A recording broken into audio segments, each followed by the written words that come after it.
hold on. Condemn Hasanabi bill, fallout. Centrism is losing, redistricting battles, Hormuz closed, Chris Rob later. Get in now. Renovated in like 2022. That makes sense. It was beautiful. It was very nice. It was like shockingly nice. My expectation is not that it's going to be nice usually. All right, we're blasting off. Pills Mafia never dies. Well, we took a big hit today for the Pills Mills. For the Janet Mills Mafia, we took a big hit today, and we're going to be obviously talking about that. It is going to be a little bit of a flex mode. It's going to be for all of the people in here that obviously wanted to take the battle to corporate Democrats, to centrist Democrats. This is a pretty solid W in the primaries. As I've said before, I think the real problem always is getting these guys out of the primaries and not necessarily the general, but the battle still continues.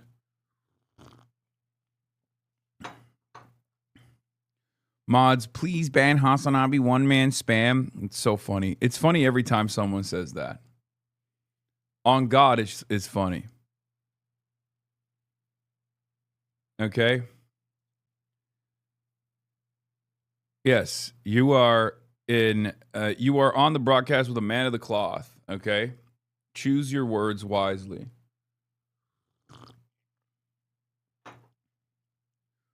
Forgive me, Father, for I have sinned. Let me tell you, okay? You're going to do 10 Hail Marys and 10 Am Israel Chais, and you'll be fine. And I need you to also, obviously, like and retweet the blast off meme. You feel me? That's how we do it around these parts. If you want Father Jihad, also known as Dr. Jihad, but also known as Father Jihad to bless you, then you're gonna need to interact with the blast off tweet. Are we doing confessionals for the next fear end? Ripping straight from the girly pops? Yeah. Pay indulgences to heaven by subscribing to the Piker Broadcasting Service. Hold on. This is annoying.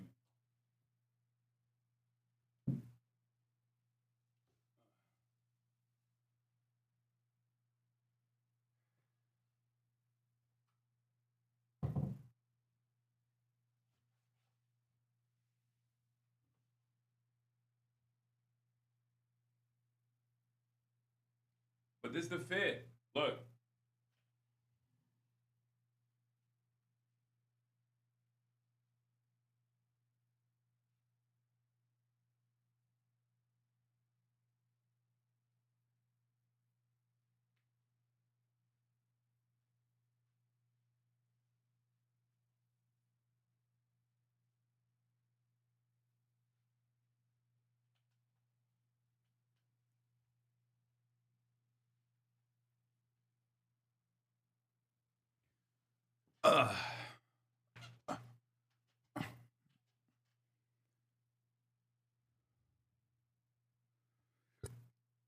POV, Hasanabi's your sleep paralysis demon, Catholic maxing. Yeah. Hey, Son, I've been listening to the Rosenberg for years, and to see you and him talk was awesome. Hope you get on their show more often. Such a great combo. Also, hilarious how they got so nervous about January 6th. Yeah. Get a black hat so you can match Erica Kirk. Oh, yeah. Can you read this? Loyola Press, traditional Catholic prayers in Latin. Pater noster, qui es in caelis, sanctificetur nomen tuum, adveniat regnum tuum. Is that how you say it? Ameno, ameno, ameno. Fiat voluntas tua. Sicut in caelo et in terra. I have 4 years of Latin in school. Sounds pretty good.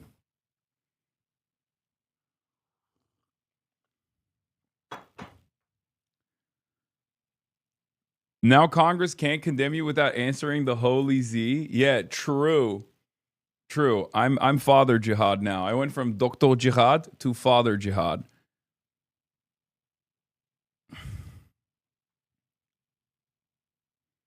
Awful pronunciation. Okay, whatever, dude. Whatever. I tried. Okay, I tried. You sound like my imam. Amen. Oh. Okay. Anyway, ladies and gentlemen, we have a lot going on. A lot happening in the world. So let's get right into it. We blasted off already. Welcoming people into the show. Tell us to kneel like in the scene in Fleabag season 2, please. Sorry, chat. Horny bonk. Will walk myself out, lol. Your pronunciation of pronunciation is wrong. Pronunciation. Whatever.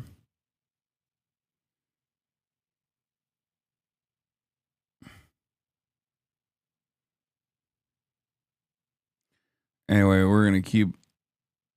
No one expects the Jihad Inquisition. Yeah. I said, how about both sides on the Holy Crusades? You know what I mean? Rate the room's Patel chair. It's very cozy. Very, very cozy. All right, well, let's get into it. Right in. There's a lot going on in the world, so obviously we must cover it all, and we must get right into it.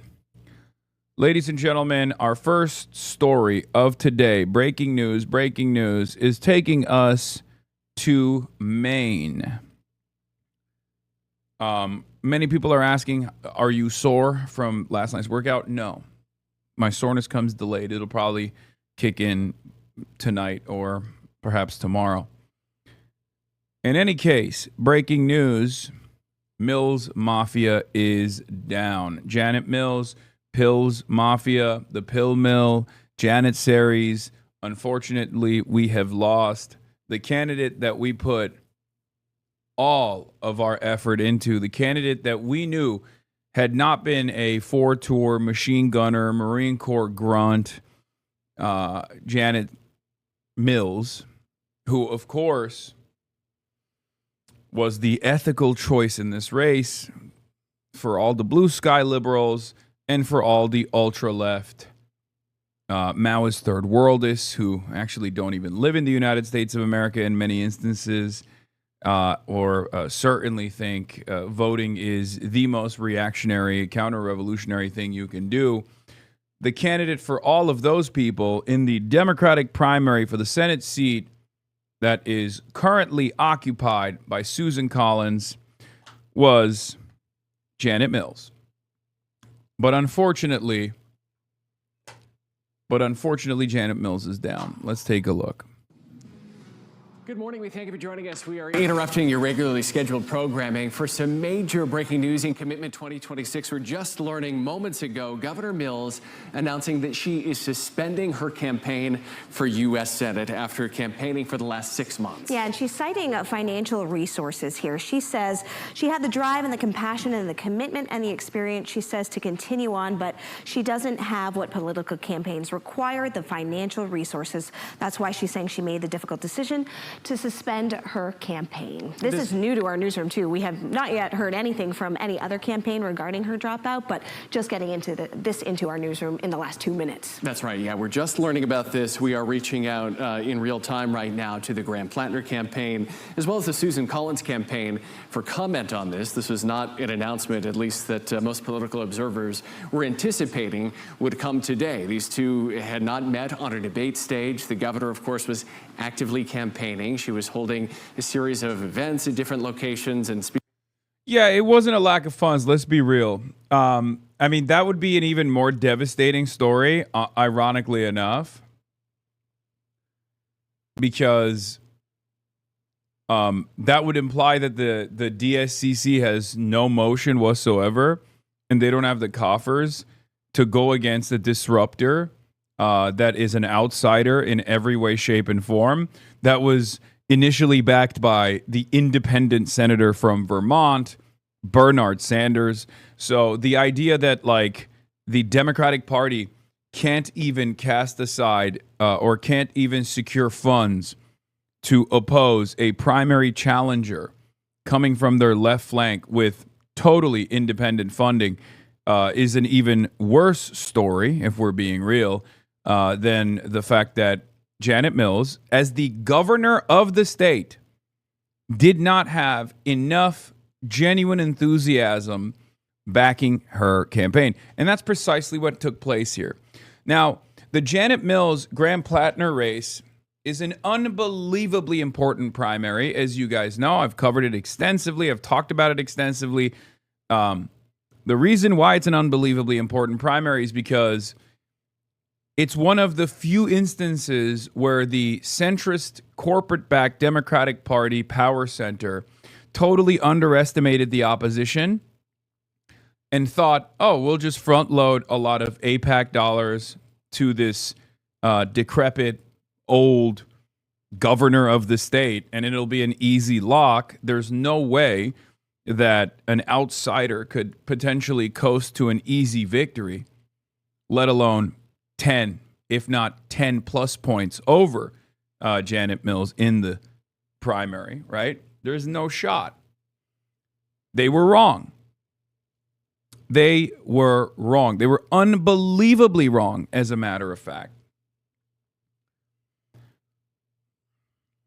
Graham Platner is now secured the primary victory for the Democratic Party, so now he can focus on unseating Susan Collins. So here's the thing. This is a very important story for multiple reasons, right? As I said, this shows that a lot of the white power center, I shouldn't say power center, white power like that, the white voting bloc in this party, even in purple states like Maine, or even in states that will be inevitably voting for a Republican seat, to unseat and flip a Republican seat with Susan Collins, are no longer abiding by the old standard of electability favoring moderates arguments. They no longer believe that you have to pivot to the center. They no longer have the power centers of the party no longer have the stranglehold, the vice grip that they have had over some of the most active voters in the party. This is a huge deal because the primaries are what dictate the future of the Democratic Party, and the general is what dictates the future of the country. But in many respects, for far too long, we on the left flank have not been active in these primaries, right? With some exceptions, some notable exceptions like Bernard Sanders. But we have not been active in the Democratic Party's primary systems all around the country. And on top of that, it's been a very hard hill to climb for many outsider candidates, left flank candidates, because the establishment has been able to control the electability arguments over and over again in perpetuity, constantly claiming the left flank candidates are not are not electable. You mustn't vote for them. You must vote for who we tell you to vote for. And that's what the centrists have been able to accomplish over and over again all around the country, lying to the base of support, claiming that the best possible candidate to vote for is the one that we tell you is most likely to defeat the Republicans. The centrist establishment Democrats have been able to basically educate their voter base into a pliant base of support for centrist Democrats, constantly telling them you have to vote like a DNC consultant and not vote for who you think is the best possible candidate. Vote for who you associate with closely. Okay? They've been able to successfully put the fear of God in many Democratic Party primary voters and have been able to successfully teach them to vote for not who you think is the best, but vote for who you think others consider to be the most electable. But of course, after defeat after defeat after defeat, specifically with Kamala Harris, against the same incompetent fascist once again, Donald Trump, many in the Democratic Party realized perhaps that this method was bullshit. They realized it. So many people said, perhaps Bernie was right. Perhaps we were wrong. That in 2016, Bernie could have defeated Donald Trump. In 2020, Bernie would have been a better candidate than Joe Biden.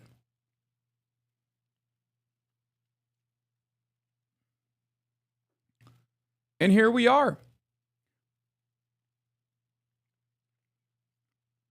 Many former Clinton heads that have been lifelong Democratic Party boosters, donors, supporters have realized that Graham Platner is a far more viable option. Okay? A far better choice to vote for. So we're doing away with the old method of operating with what some people like to call pundit brain. We're doing away with the old method of not voting for who we want, but voting for who we think others would likely vote for.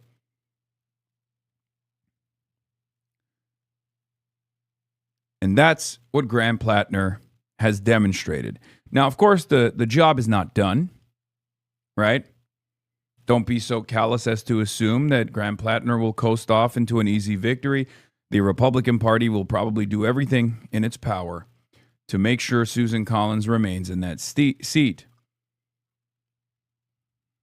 Okay?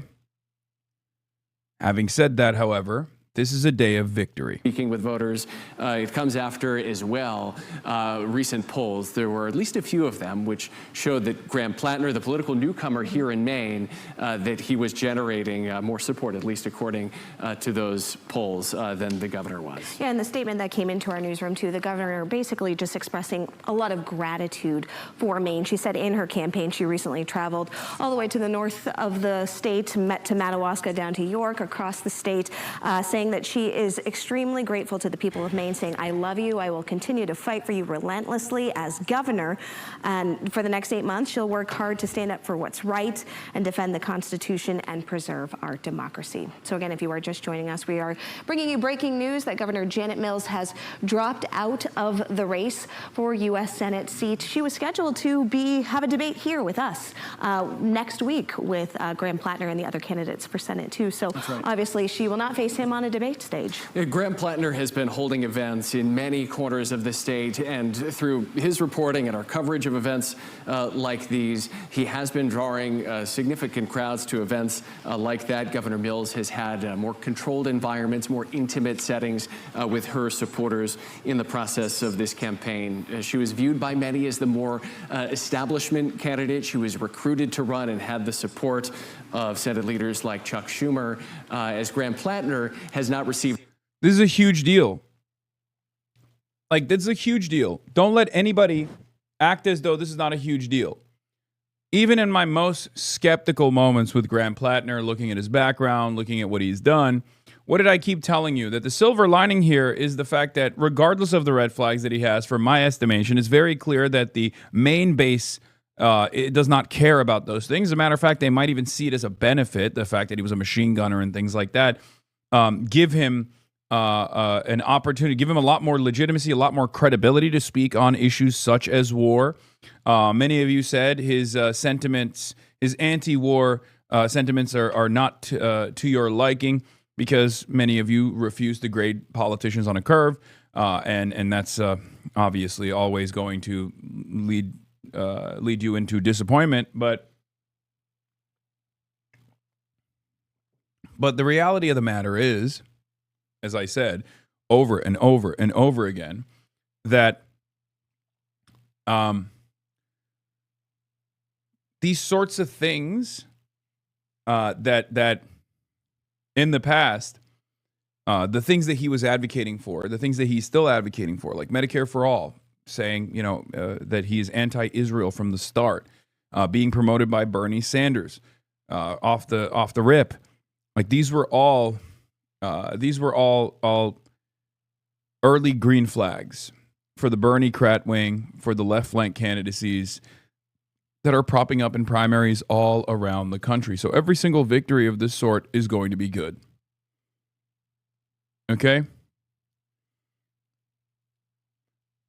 That same establishment, Washington, D.C. support, that at least that's the way that a lot of political insiders perceive it. And as Sari said, we have reached out to Graham Platner's campaign. We are currently reaching out to Senator Susan Collins' campaign as well for reaction to this news. We will be sure to join you on air and online as we get updates, and we'll be sure to continue to update you with that information as well, too. Senator, your reaction to the Mills news? Here's Susan Collins, who Graham Platner is obviously running against in the general. Susan Collins is Madam I'm Concerned. Many of you know her by her name, I'm Concerned, or Mrs. Concerning. Susan Collins is a moderate Republican, which means nothing, really. It just means that she just keeps saying, oh, I'm very concerned. Whenever Trump is like, I'm going to set up I'm going to set off all of our nuclear arsenal and, I don't know, wipe out Estonia off the map. People will go to Susan Collins and be like, ma'am, what do you feel? How do you feel about this? And she'll say, I'm concerned. Okay? No matter how insane Donald Trump gets, she will always say, look, I'm very concerned, but I'm going to have to vote for whatever Trump is doing, Oh, is he wiping off Estonia? Is he wiping Estonia off the map with nuclear arms? I'm concerned, but I will probably vote for it. Okay? Yeah, she's like the EU of senators. She's just concerned, but stands in line with the party. Yes. Madam, I'm sure he's learned his lesson. That's another one. And Susan Collins has obviously drawn enough ire from the president as well and the MAGA base as well for even demonstrating concern whenever Donald Trump says or does something unbelievably stupid, even if she's a loyal servant of the party when push comes to shove.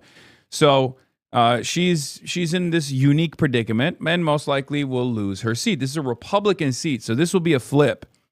And the reason why that's very important is because Maine, I guess you could consider it maybe a purplish state, but it's a red seat, right? It's a Republican seat that will be luckily flipped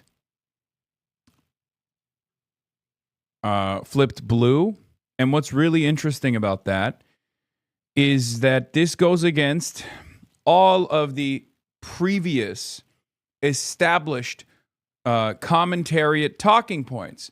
Zohran Mamdani is only popular in a place like New York where everyone is a woke libtard homosexual with a septum ring and a degree in queer biology. No one with Zohran's politics could ever win in a red state. No one with Zohran's politics could ever win in a purple state. Talk to me when someone with Zohran Mamdani's politics ends up winning a red seat.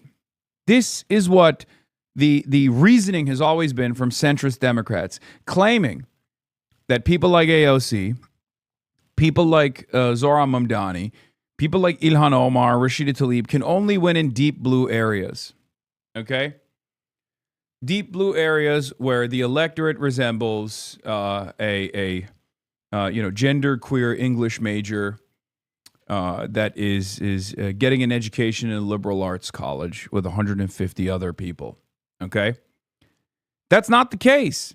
It turns out 65-year-old white ladies and 75-year-old white guys fucking love what Graham Platner has been serving. Let's take a look at one of these rooms that he's filled.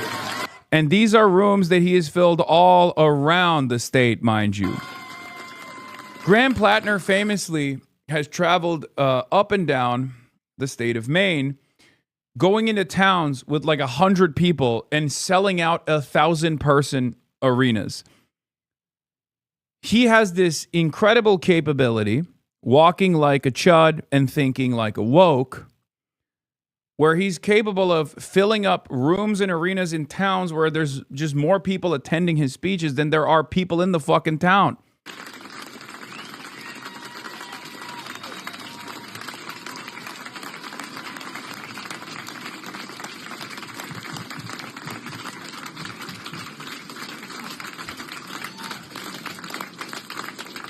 Turns out people love a progressive mind and a MAGA body. Okay? Turns out people are demanding a progressive mind and a MAGA body, demanding a person who walks like a chud but thinks like a woke, walks like a chud but talks like a woke, whatever you want to call it. Okay? Vinny DeBozo says, does no one else find it a bit nuts that Platner is able to command waves of 65-plus-year-old whites to the rallies where he talks about putting Alito and Thomas in jail and passing Medicare for all by getting rid of the filibuster? Yeah. Like, this is not a college campus in an urban area. This is Maine 2.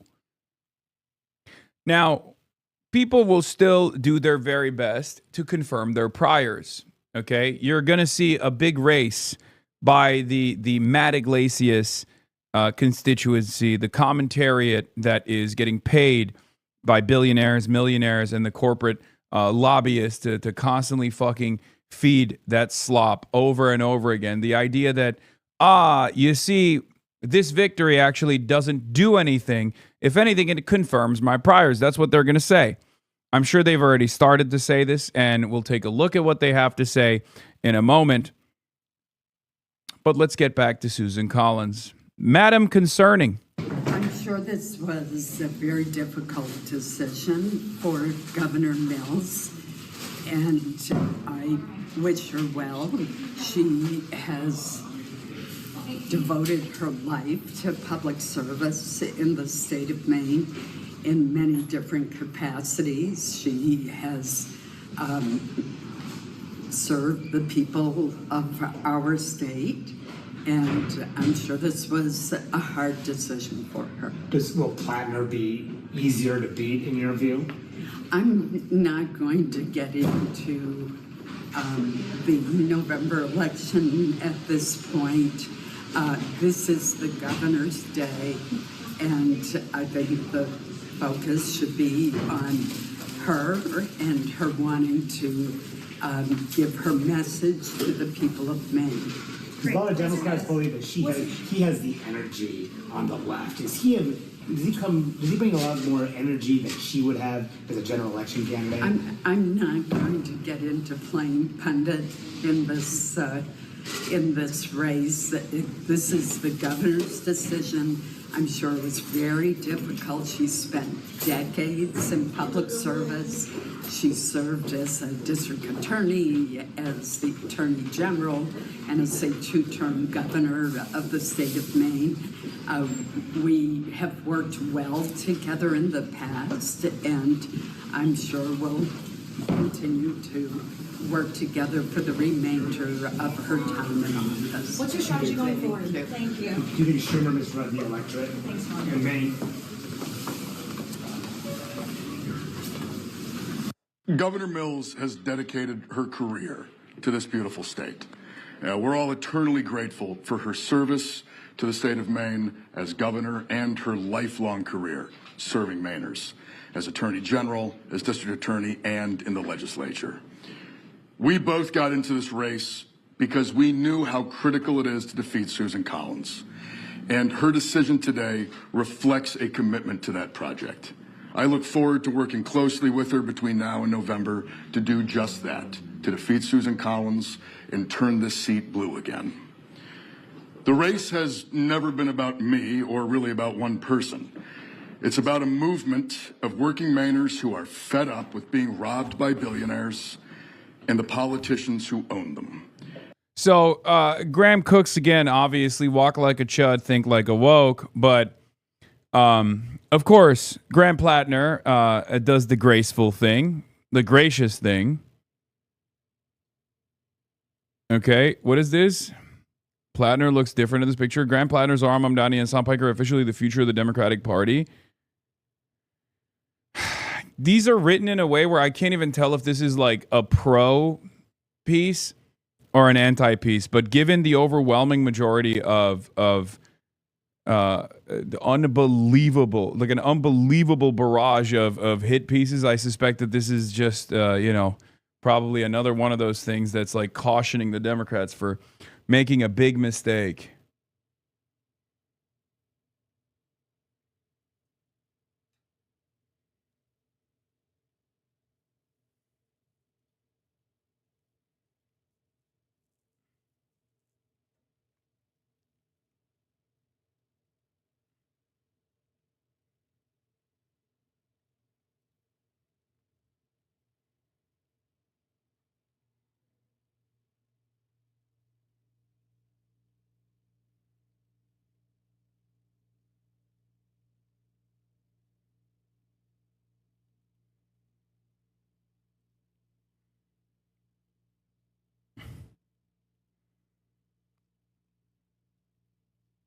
There's a joke in there. I just don't get it. We are now taking back our power. That is what this campaign is. We will defeat Susan Collins. We will go to Washington and we will start tearing down the system that for too long has forgotten and written off the people who make Maine and this country what it is. People have said this campaign came out of nowhere, but those people don't know Maine. This movement came out of a lot of somewheres, from working waterfronts that have worked far too long, only to be pushed to the brink. Still following, by the way, Lamau W chat. Oh my God, this is the streamer from yesterday, the one that has the. I'm sorry that you have insane parasocial stalkers that you have to deal with that are telling you to unfollow me. That's no love lost if you were to lean into this.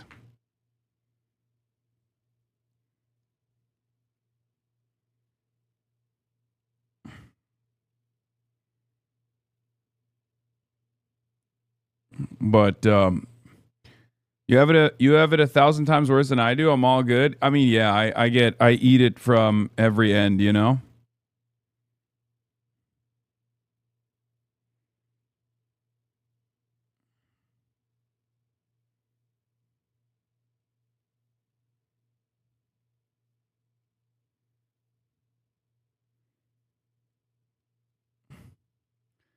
If unfollowing gets you harassed less, definitely do it, but appreciate you being here. Yeah. All right, let's continue with the Graham Platner where speech. The closest hospital is now hours away. For workers who pay more. You were going to interview him after the Kirk debate? Yeah, we were supposed to do a main we were supposed to do a main thing together after the Charlie Kirk debate. Obviously that fell apart. I'm happy that he's cooking right now. Taxes than billionaires. For loggers who are just one mill closure away from bankruptcy. And for young people who want a home to call their own. And for seniors who are ready to demand the dignity that they deserve. Yeah, what happened? Well, I had to cancel my public appearances for at least a couple weeks, if you recall. Because the guy who I was supposed to debate publicly in a public setting got publicly killed after being shot in the fucking neck, For decades, this system has taken, piece by piece, store by store, hospital by hospital, shore by shore, town by town. They have taken from us. And they took so much that they began to think that we didn't exist at all.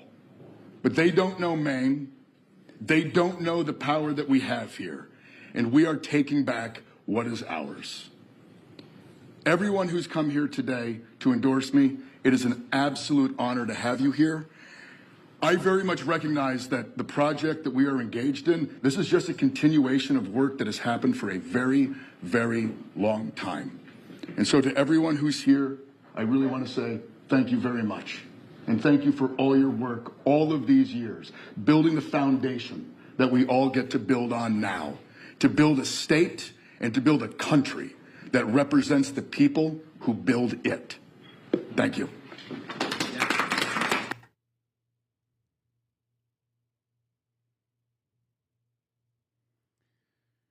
Are you going to interview Talrico? Maybe. I like to do baits, by the way.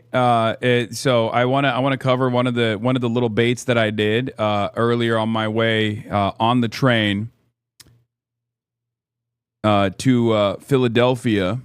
Okay, this has predictably alarmed a lot of people. What is to be done by Vladimir Ilyich Lenin? Clearly, when you take a photo of yourself staring out the window while holding a fucking book, like, it's on purpose, okay? It's so funny that people are pointing to this to be like, whoa, he's not actually reading. You're pretending to read. It's like, yeah, dude, that's the fucking joke. You're an idiot, okay? Not only that, but also incredible bait post that alarmed everyone from Michael Rappaport. Dickhead is fake reading, you poser clown, bro. Take a pic of me while I fake read, bro, dickhead. To pretending to read again so you can keep up with the socialist larp while you actively sheepdog actual well-intentioned socialists into supporting the Gaza genocide party. I forget. Please remind me. What chapter does Lenin talk about the need to tail the establishment party? Okay? And it's really funny because, like, he then highlights this. Who could have seen this coming? Everyone. We kept yelling about this. I think it's time for the liberals who scream at the left to bury the hatchet and actively reconstruct the Democratic Party to be a real opposition party with a bold vision of change. And then notice the part he did not highlight, which says, or build a real alternative. Like, buddy, it's right there. It's right there. The parts that you didn't highlight also straight up explain that if the alternative is not there within the ranks of the Democratic Party, which is currently the only viable electoral option, right, and should be utilized to at least spread class consciousness, broad awareness, political education, and also lean into or create some kind of revolutionary momentum in a country that is lacking of class consciousness, it's right there. Okay? First time the Dems are playing with the new rules Republicans abuse all the time, and corporate media stooges scream about the rules. This is a great move, and I hope it inspires Democrats to fight back even harder. Yeah.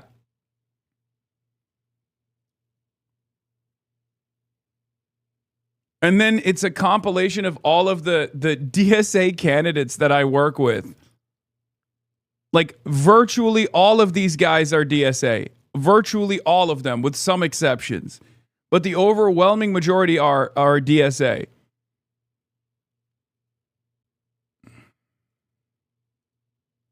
Go outside. Oh, you're talking about the yeah. I assume you're responding to this guy. I love these people, okay? I love my mentally ill communist LARPers. You are my favorite type of poster on Twitter. Keep posting that shit, okay? That's what I say to you. To all the communist LARPers in my fucking replies, keep posting that shit, big dog. I love it. I personally love it. On the one hand, for the revolutionary communists of America, for the ACP guys, I obviously am a sheepdog of the bourgeois, neoliberal, corporate-backed Democratic Party, and I'm actually a social fascist.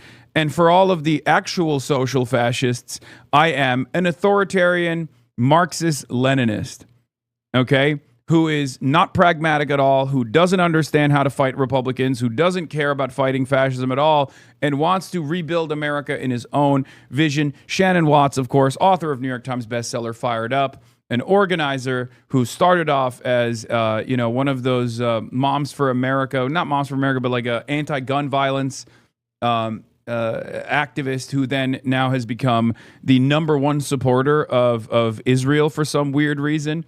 She went from being anti-gun control and anti-school shooting to being pro-school shooting as long as it's in Gaza or if it's in Lebanon. or if it's in Iran, she's totally on board with those kinds of school shootings, just not on board with school shootings happening in the United States of America. Shannon Watts says, Democrats trying to normalize Piker are making a mistake. He's not just a cool, edgy guy who wants universal health care, nor is he disliked simply because he speaks up for Palestinians, as his supporters would claim. The core problem with Hasan Piker is that he is, at most, basic level, an ideological authoritarian. He promotes violence and repression whenever that violence and repression have a socialist lean. Okay? Now, of course, the reality of the matter is, if I was pro-Israel, she wouldn't be actively highlighting hit pieces, and these hit pieces would not even be written at all. But, you know, keep it up. Keep up the hit pieces. I'm sure one day it'll work. Laura, hardline Dem Party centrists are pivoting from Hassan as Hamas to Piker as Putin. Just an entrenched, corrupt network protecting their racket from an outsider threat using whatever rhetorical weaponry they think will preserve their power. Yeah. Jeremiah Johns has written the best critique of Hasan Piker I've ever read. This is really about democracy versus authoritarianism. And if someone has the consistency to oppose any boot on your neck, whether it was made in a socialist or capitalist factory, Piker doesn't. Hasan Piker is an authoritarian, says Jonathan Chait. So is Netanyahu. If liberal Zionists want to survive, we must fight both.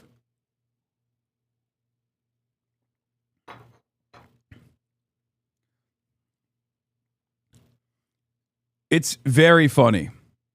I love it personally. I know a lot of people are like, how do you deal with this? How do you keep up with this? To them, I say, there's not really much you can do. You just got to keep pushing. Okay? It is what it is.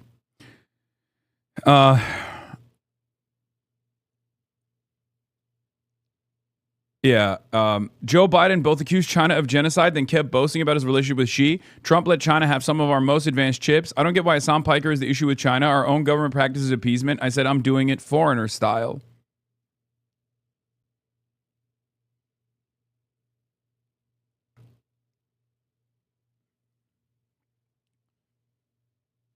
In some ways, that's the case.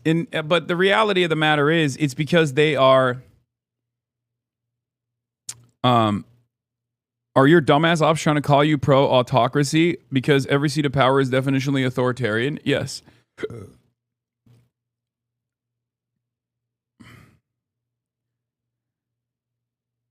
Yeah, judge me by my enemies. Your boos mean nothing. When I've seen what makes you cheer, that's how it goes, okay? The people who eat Netanyahu's dick and have consistently done so for the past 2.5 years, for people who have consistently defended Israel, for them to turn around and be like, Hasan is the real danger, he's the real authoritarian. Okay, well, sucks to suck. Would love to see the Venn diagram of pro-genocide, anti-Piker camps. Here's Representative Josh Gottheimer. Hatred is hatred, period. It doesn't matter whether it comes from the far right or the far left. Very influential voices like Hasan Piker and Candace Owens spread hate, promote terrorism, all this good stuff. Right?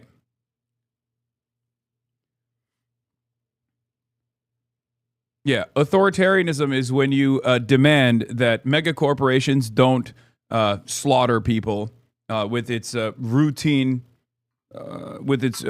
pollution campaigns at the behest of profit. You know, that's authoritarianism. Unbelievable levels of authoritarianism. You're an authoritarian if you think we should put people ahead of the interest of profit. That is what the authoritarianism is. That is what their fear is. Authoritarianism is when you say, hey, maybe we should actually punish and hold accountable countries that have been murdering school children in their schools. You know, that's probably something that we should do if we're honest, if we're actually humanitarian in the way that we promote ourselves and the way that we see ourselves, right? Unbelievable levels of authoritarianism. Yeah, not gaming is authoritarianism. I am a fascist in that regard. You're right. For the gaming frogs. My MAGA dad will actively say he doesn't want to live in a democracy anymore to random people he meets, and they usually agree in rural Western PA. He says he wants the government to run like a business. Oh my God. It's classic Republican. Classic Republican tropes here. We got to run this government like a business. So,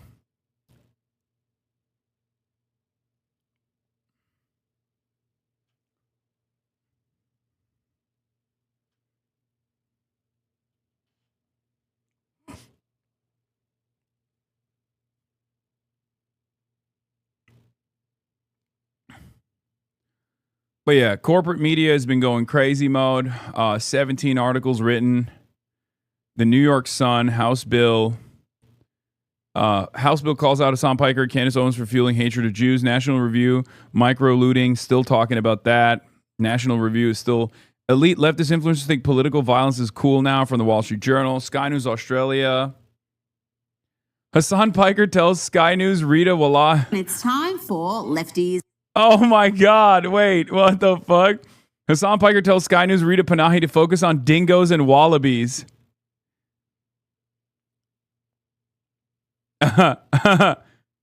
Millionaire Mox's clashes with Sky News host.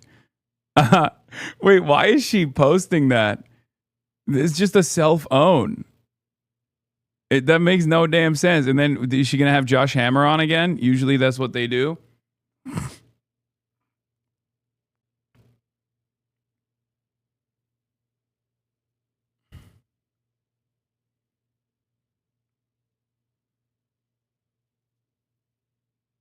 Arnar. Let's go. Clearly you're a theocrat, not authoritarian. Okay. Jerusalem Post. House to consider bipartisan resolution condemning the spread of anti-Semitism. Daily Wire, New York Post, Fox News. Okay. Jewish Insider wrote one, but it didn't pick up. There's a lot. It's all over. The New York Times didn't write one, which is crazy. Alan Dershowitz from the Christian Broadcasting Network. I got banned completely from the New York Times. Now they're platforming Hasan Piker. I didn't see this one. That's funny. The free press, culture that bred Cole Allen, all this shit. JTA, Times of Israel. Holy fuck, Times of Israel's written a lot. Forward, Newsweek, Vox, Manhattan Institute, Jewish Chronicles, Politico, all this good stuff. All right, anyway. Someone buy your domain is redirected to a smear site. You can fight this with lawyers. Okay, dude, it's fine. It is what it is. All right.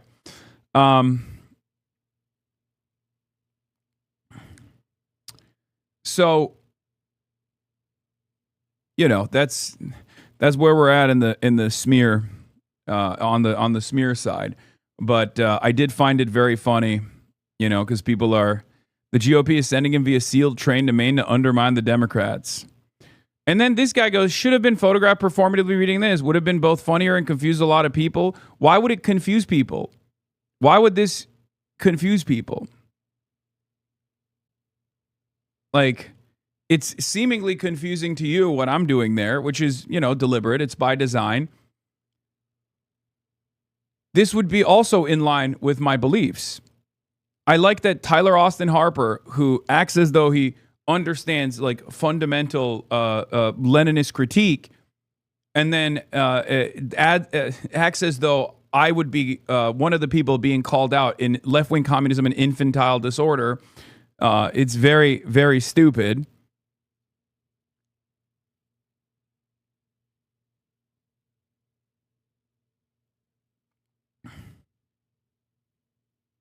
He doesn't have nearly the sense of humor, self-awareness, or willingness to make fun of himself to ever do something actually funny like this. Case in point. No, you fucking idiot.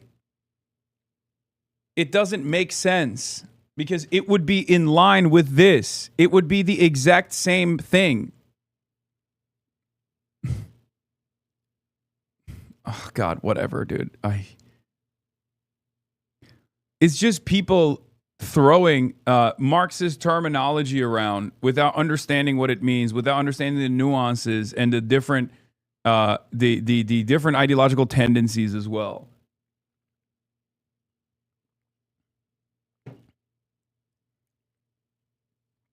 A little chuggy Lamau. I mean, it is. It's the whole point.